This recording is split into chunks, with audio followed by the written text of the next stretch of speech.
All right, good afternoon. We're going to go ahead and get started. We are so glad that you're joining us for the Minnesota Association of College Admissions Counseling Virtual College Fair this afternoon/evening. My name's James. I'm going to be spending some time with you all just at the beginning to go through a couple of housekeeping items.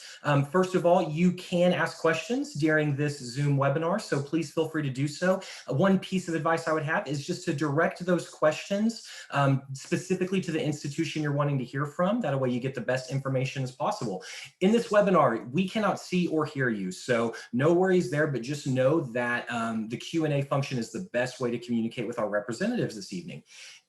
Also, sign up for more sessions. This is our first block of sessions. There will be another one over the next hour, and then another one at 7 o'clock Central as well. And then there will be additional sessions tomorrow through this same college fair through the Minnesota Association of College Admissions Counseling. Without further ado, we are going to go ahead and jump right in. So we are going to first hear from the College of Creative Studies, and I'm going to ask our other reps to please go ahead and turn off your video. Thank you so much.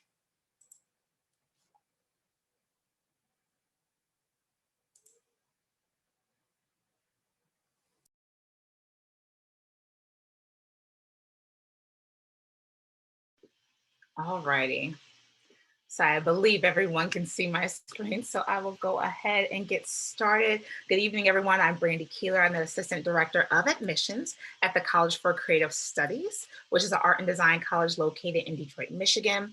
And at CCS, we help students who have a passion for art and design really grow their passion and elevate their talent so that they can become world-class creative leaders. We really believe in helping artists to not just create art, not just create design, but really create the difference that they want to make in the world and make this world a better place with their creative passion. So I want to take some time today to talk a little bit about our school, our history, and some of the things that we offer to students looking to make a difference in the world with their art and design. I want to start a little bit with our history. CCS was actually born in the city of Detroit in 1906 as the Society for Arts and Crafts, and we've since grown to become the city of Detroit's only private nonprofit fully accredited college for art and design. We're located in Detroit's Cultural Center, which is otherwise known as Midtown Detroit. It's actually one of the country's top 10 up and coming neighborhoods, according to USA Today. So there's a high demand for people moving to the city of Detroit, which is pretty awesome. And specifically the area of Detroit that we're in, where all the museums, all the music venues, all the sports venues are. So it's a really vibrant culture to attend school in. Quickly, I want to show you some of the things that we offer at CCS. We actually offer Bachelor's of Fine Arts degrees in 11 majors, including some unique programs. For example, we have Craft and Material Studies, where students are allowed to get their bachelor's degree in specific fields of study like ceramics, glass, fiber and textiles, metalsmithing and jewelry design, or furniture. We actually have a really popular entertainment arts program on our school where students are doing everything from 2D and 3D stop motion animation to illustration. Game design is a huge part of our entertainment art program. We're actually one of the few colleges in the country that have a concept design program, which is a competitive program geared towards students who want to design characters and weapons, vehicles, architecture, and more for live action film and game design. We also have a fashion accessories design program. We're actually one of only 4 schools in the US that specialize in teaching students to design and fabricate shoes, hats, handbags, leather goods, and more. And that program is actually being extended to a full fashion program next year where we will include garment design. And we're internationally known, for our transportation design program. That's something that we're really, really popular for here at CCS. In addition to our 11 bachelor's degrees, we also have an art teacher certification. We actually have 20 minors and 9 emphases. And we have an entrepreneurial studies concentration where students can study to start their own business, but using specific skill sets needed for artists and designers looking to do that. Some other things that set CCS apart are our career development office. We really have a huge focus on making sure that students are employable in their field. And we have a really robust faculty on campus. We have a high, how do I want to say this? We have a high demand for our faculty members to actively be working in the industry. So they're world-class faculty members, but the average classroom size is 10 to 1. So the average classroom size doesn't exceed 21 students. That's the largest class size on campus. So a very small campus. With our career development office, we offer paid only internships to our students. This is why our students are, in high demand jobs. They're climbing the ranks at companies across the country and world. This is a partial list of some of the companies where our students have gone on to intern in just the past few years.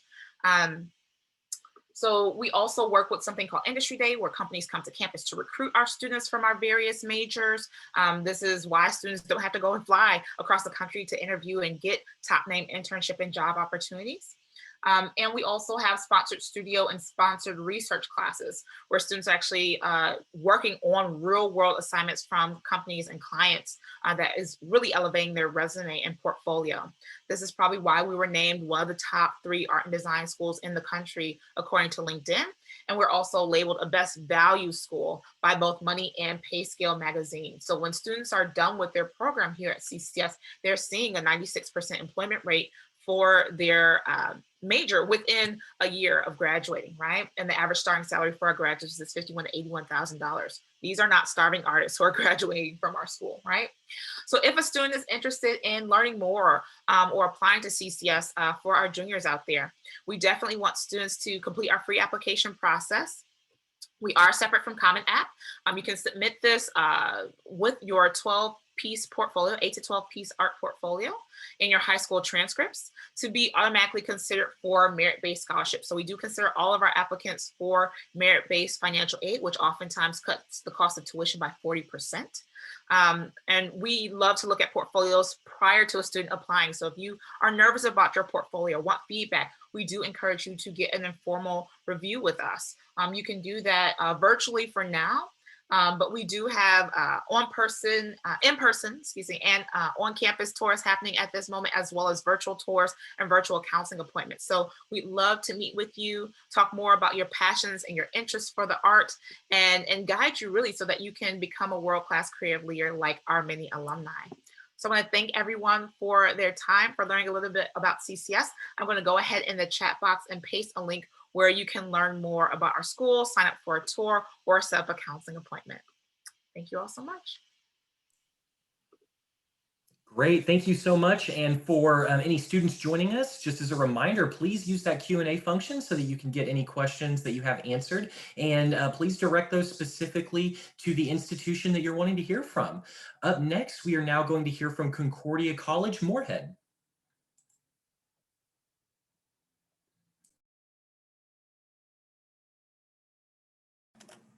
There we go. Thank you very much. So my name is Brandon Wente, and I'm representing Concordia College in Moorhead, Minnesota. And I'm going to first talk a little bit about just the Fargo-Moorhead area in general. So the Fargo-Moorhead community, Moorhead, Minnesota, Fargo, North Dakota, 2 separate states, 2 separate cities, but 1 singular community. And we have what's called a tri-college program. Technically, there are 5 schools that participate in this, but we don't get into the details as to why it's still called Tri-College. But students can actually take classes at any of the schools that are located in this community. The only limitation is that you can only do 1 class per semester away from your home campus. But it allows you to maybe do something like a Concordia College, which is a small private liberal arts school, while maybe taking a class at a larger school like North Dakota State University or Minnesota State University, Moorhead.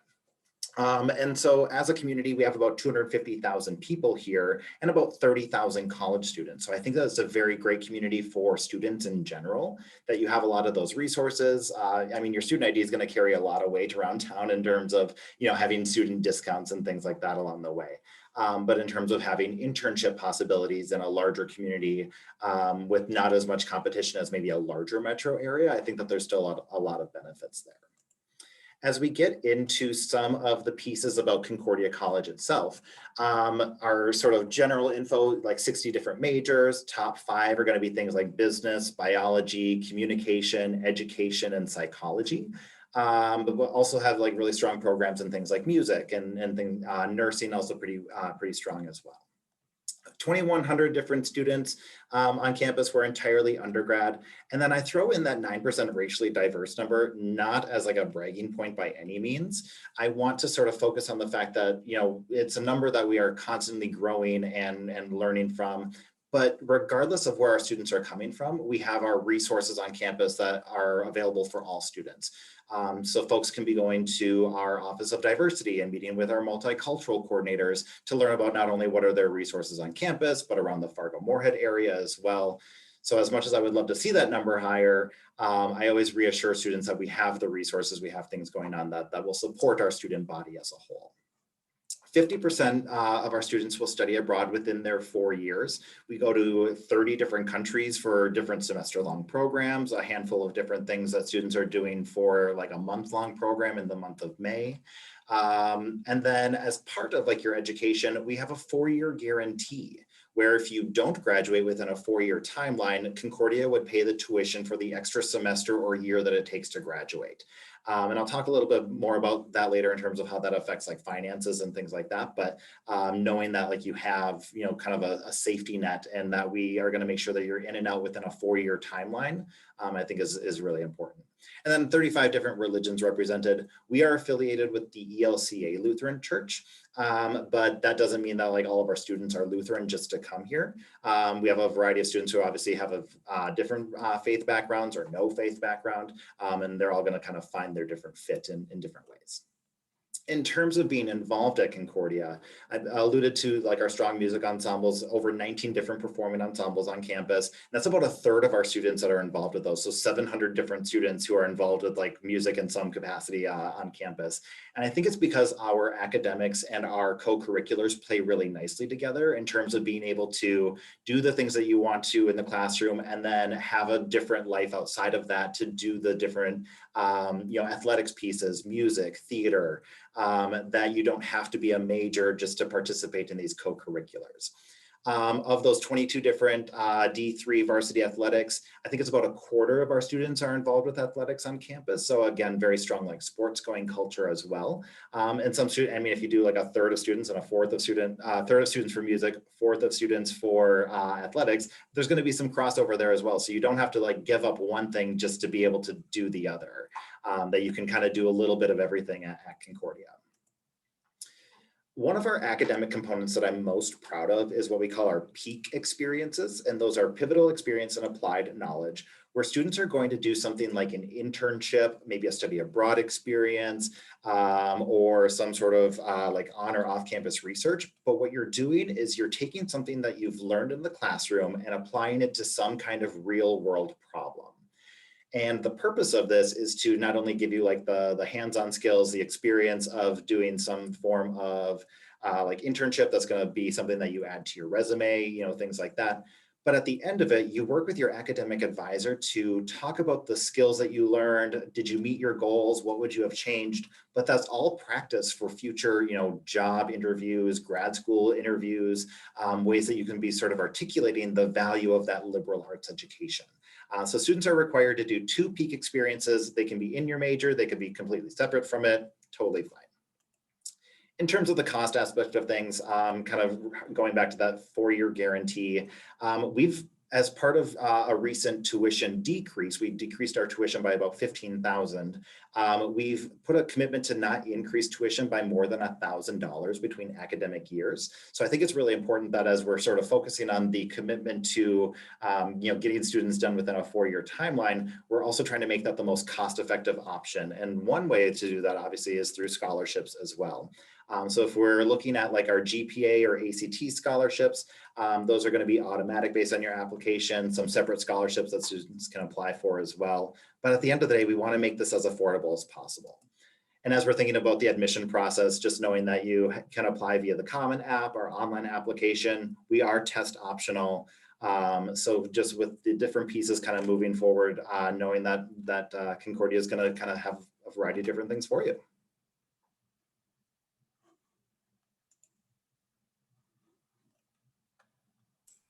Great, thank you so much. And again, just as a reminder to our students joining us, please utilize that Q&A so that you can get the most information and we can best help you as you're kind of starting your college search process. So we are now going to hear from Minot, and I'm going to turn it over to them.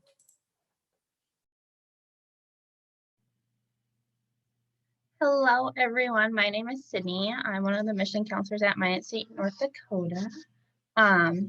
So we're located in Minot, North Dakota. If anybody has any experience of going to Minot. So we have a motto saying, be seen, be heard, be you. As I mentioned, we are in Minot, North Dakota. We are the 4th largest city in North Dakota. Our population is about 47,000, and we have over 1,000 community events on just in the city of Minot. So there's a map for you just to see where we are located, and it also gives you how travel times too. I always tell students the best advice is to visit campus. That's how you find your right fit. So this is our campus, so you can see our campus map. We have lots of opportunities for students to come visit us. So we have face-to-face events. We have one coming up this weekend and one next weekend. So if we have any juniors or seniors in the room, you can definitely come for Red and Green Open House or Beaver Bound. We also have campus visits weekly, so we are open to the public. We have classes in session, so we have them in class, on campus, high flex, and then distant learning. We also have a lot of virtual appointments too, so you can do a virtual admission appointment with us, or we have a fun event called Coffee with a Counselor, and you just sit down with us on the first Thursday of the month, and then you'll be able to just drink some coffee and either meet with faculty members or even current students that are attending Minot State. Some fast facts about Minot State is this is about our student population. So 68% are made up of North Dakota students. Others are from other states. So like Minnesota, there's 22%, 6% are Canadian, and 4% are international students. So there's a wide diversity of students that come to Minot State. 42% of our students borrow student loans. We give out thousands of scholarships every year, but then you can also fill out the financial aid portion of that. We have a lot of scholarships, as I've mentioned. We have a 4-year automatic award that's based off of a student's ACT or SAT scores and their GPA. We are recommending them, so they're not required, so we're a test optional school right now. We have a lot of colleges at Minot State, so we have our students per college. So we have the arts and science, business, education, and health sciences. If you decide to complete your undergrad here at Minot State, you can also get your master's degree as well. We have in-state tuition, so everyone that attends Minot State, we have one rate of tuition. Currently, our tuition is at $7,896. You pay by term, so half in the fall and half in the spring. We are the 3rd most affordable university in the United States, so the public for your institution. And then we have over 100 areas of study that you'll be able to see. And then we have 14 athletic teams. So we have 7 men's and 7 women's team. We're part of the Division II. And then we have club hockey as well. So these are all of our majors. They're all listed in alphabetical order with our undergraduate programs. And then we have certificates. And then we have pre-professional tracks. So if you want to become a doctor, you can do your pre-med here and then go off to graduate school for getting a doctorate degree. You can also do graduate programs, as I mentioned, and then we also have graduate certificates.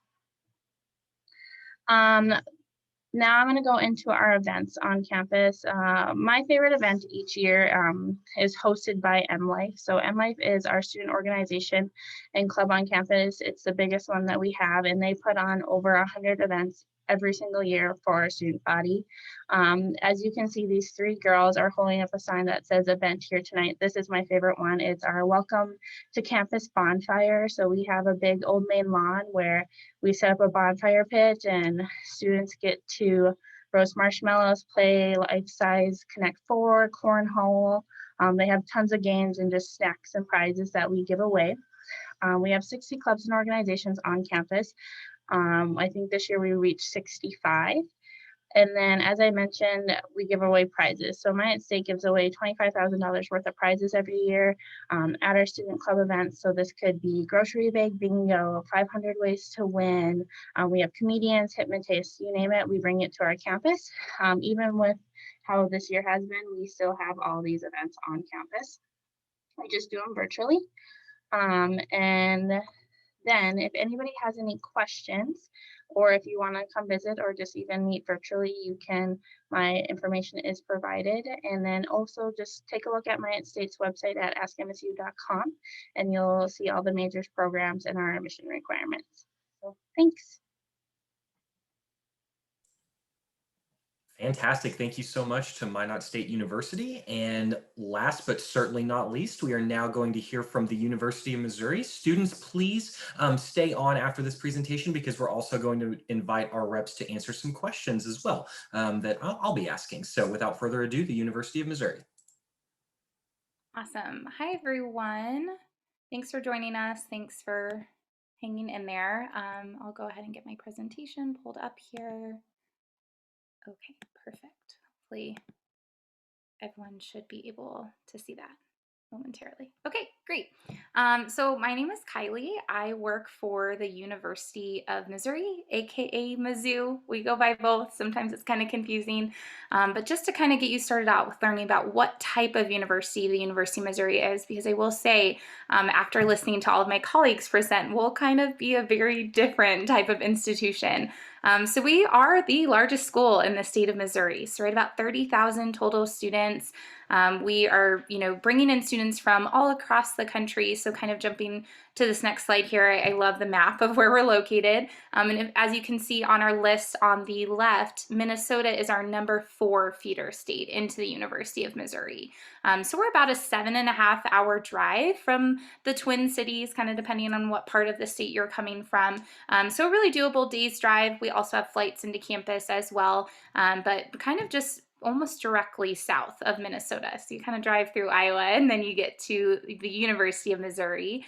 So again, we're bringing students from all 50 states in the country, large international population as well. And kind of similar to the U in Minnesota, we again are the largest school in the state, and we're kind of like 2 universities in one, like the University of Minnesota is. So we're both the land grant school for the state of Missouri. So we have this mission for access and affordability, but we're also a Tier 1 research school, and we're an AAU institution.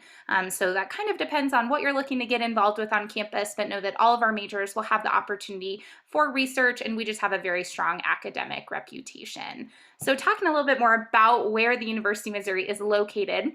If you see the darker gold state on the map here, that is Missouri. And then right in the middle where that paw print is Columbia, Missouri. That's where we're located. Columbia is the 4th largest city in the state of Missouri. So we're at about 120,000 people. So we're about 2 hours away from both Kansas City and St. Louis, which are those larger cities in Missouri. But Columbia is definitely its own city in itself. Everything is within walking distance of campus. So this downtown area that you see here is right there. All of our students will walk downtown after class, on the weekends, grab food, grab coffee, study, even work a part-time job. All of this is going to be right across the street from campus. By the numbers, we've got 300 different academic programs to choose from, a little bit of everything, 600 different clubs and organizations, and 20 Division I sports. All of our majors will have some kind of hands-on academic component to them. These are our top 4 majors coming out of Minnesota right now. So nursing, engineering, business, and journalism. So those are the majors that we're the most known for. I would kind of loop in, along with that, anything kind of in the pre-category. So pre-med, pre-vet, we do have a vet school on campus. We're actually one of 6 schools in the country to have a law school, vet school, and med school all on one campus. Wanted to talk about how you can afford going out of state. For me, that was a big, scary thing. I came from Colorado to attend the University of Missouri. We do give out scholarships. We have up to a full ride scholarship through the Stamps Foundation.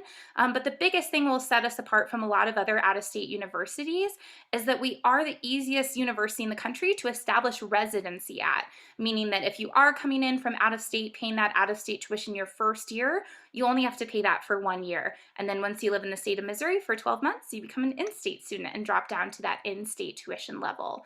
We are open for visits right now, so you're more than welcome to come and take a tour, very socially distanced, small groups, but we have a lot of virtual options available as well, so definitely take advantage of those. Wanted to talk a little bit about recent updates. We are recently announced that we'll be test optional for next year. So if you're a junior right now, that would be a great option for you. anyone younger than that, stay tuned, TBD. But that worked really well for us this year, and about half of our students applied and were admitted test optional. This is our contact information. Feel free to take a screenshot of that. Otherwise, you can Google Mizzou and we will pop right up. So I will kick it back to the rest of the group. And I think we're going to do a little bit of a Q&A. All right, fantastic. So thank you so much to all of our institutions for presenting. And what we're going to do now is just ask a few questions. So I want to invite everyone to go ahead and turn back on your camera, and we'll go in the same order that we did our presentations. And so the first question that we want to ask is, what advice would you give someone who is going through the college search process? So I'll go first. My advice is less about the college application process and more about how to approach college in general. I tell students that college is an opportunity to pursue your ikigai. If you're not familiar with that concept, it's the combination of what you love to do, what you are good at, what you feel the world needs, and what you can get paid to do. As a high school student, you are already familiar with what you love, right? And may have an inkling about the change that you want to make in the world, or things that you're passionate about and matter to you. The goal of college is to help you figure out how to monetize that so you can do it for a living, and also figure out how to become better at that thing or become good at it if it's something you're not already great at, right? So maybe you're good at math, but you're not quite, an accountant yet, right? Or maybe you have a passion for creativity, but aren't an automotive designer yet. And so really make sure as you're looking at colleges, you're thinking about that end goal. You're thinking about, how do I get to do what I love for a living and make a living doing something that actually changes the world? Not just, where can I get a degree? That's my advice.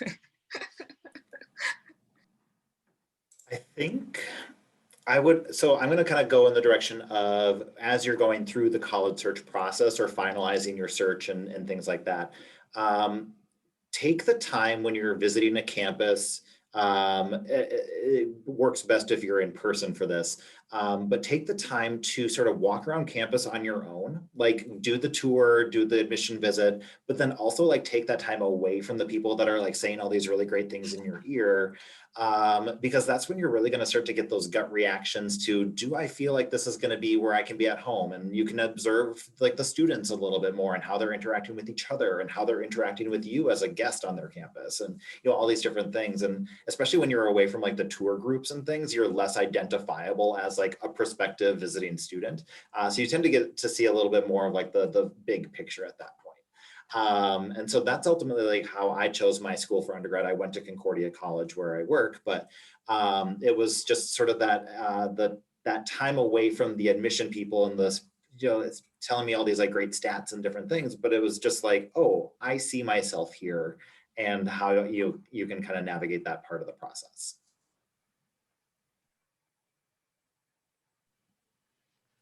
As I mentioned in my presentation, I think the best way is just to visit campus, because that way you'll know if it's the right fit for you.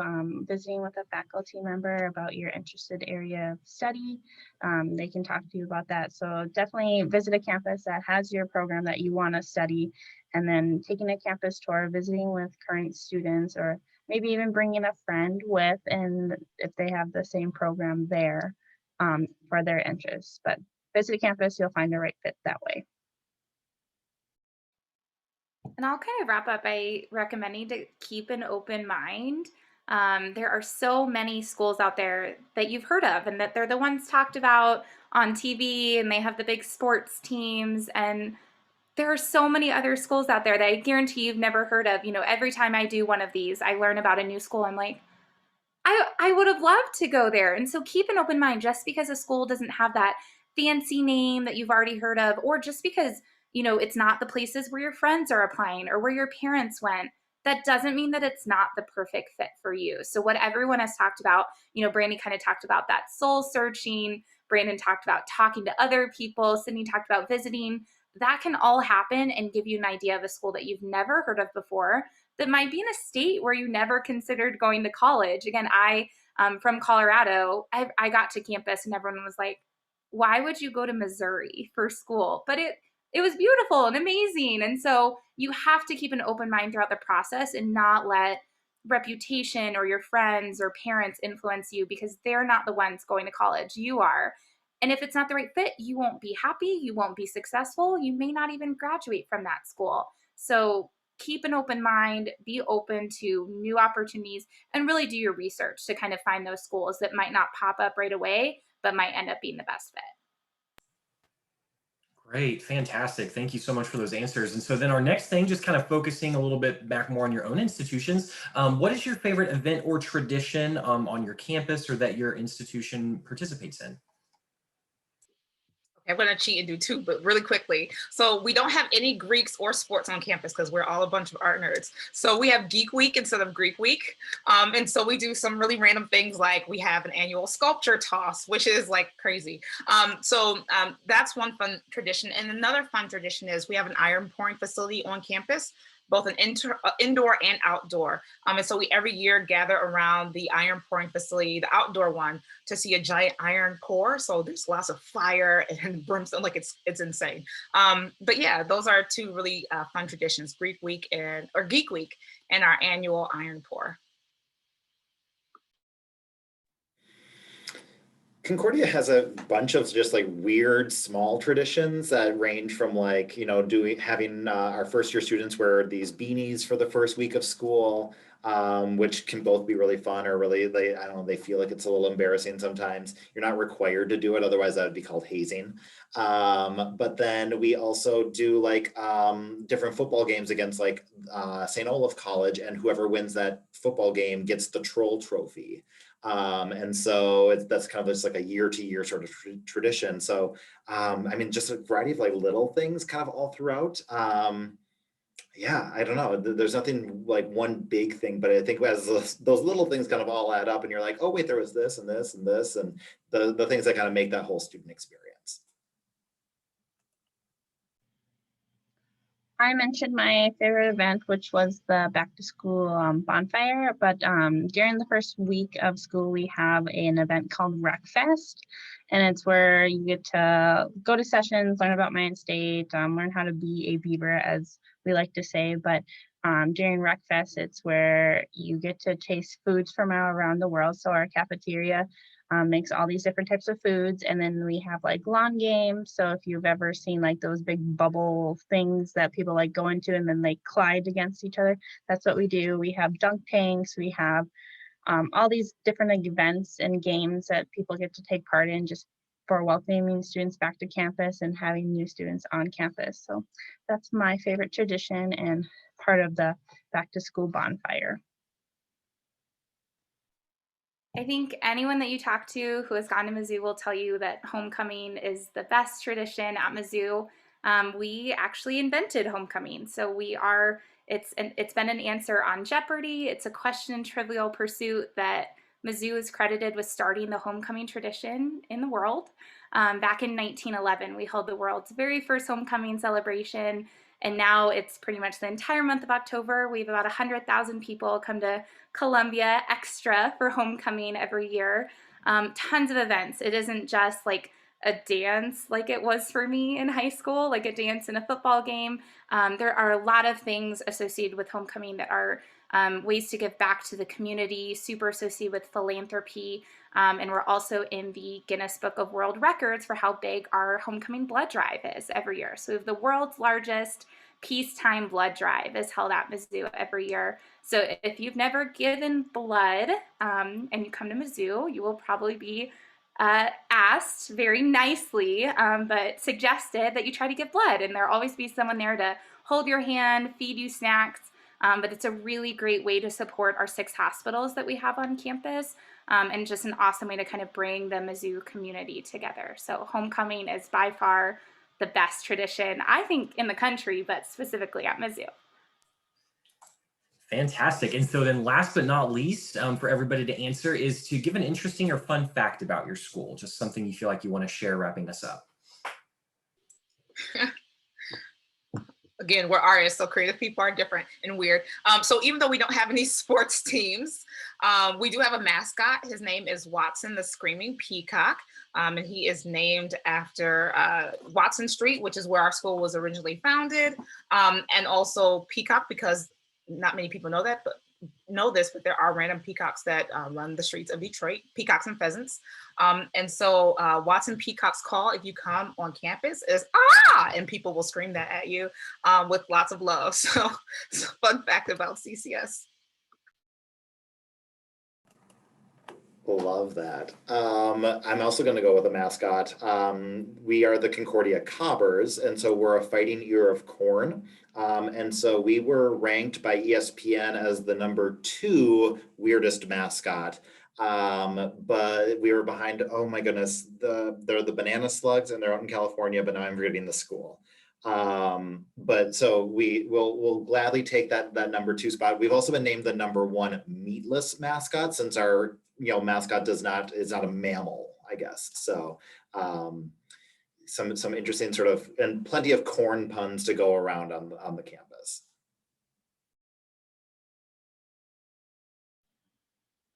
I am gonna talk about our school colors. So we like to say that we celebrate Christmas year round, just because our school colors are red and green, and so we always go above and beyond during the holiday seasons with decorating. It's like a big Hobby Lobby confetti all across campus with red and green. So